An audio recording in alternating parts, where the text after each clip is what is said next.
இளைஞர்கள் மத்தியில போதை கலாச்சாரம் ரொம்ப தலைவிரிச்சு ஆடுதுன்னே சொல்லலாம். இதுக்கு நம்ம தமிழக முதலமைச்சர் விஜய் அவர்கள் ஒரு தக்க நடவடிக்கை எடுத்து கடுமையான தண்டனை கொண்டு வந்து இதோ கட்டுக்குள் கொண்டு வரணும் அப்படின்னு சொல்லிட்டு இது மக்களின் கோரிக்கையா எடுத்துக்கோங்க.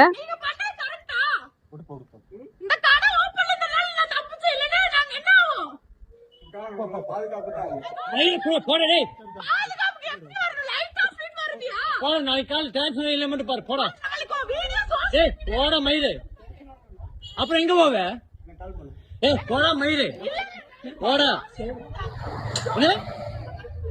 நீ புண்ட நம்பர் தேவையில்ல போட.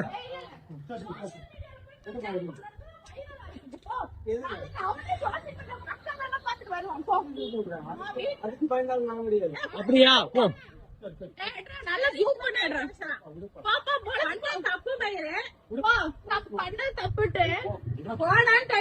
வாங்கிறது போயிரு மரியாதையா போயிரு.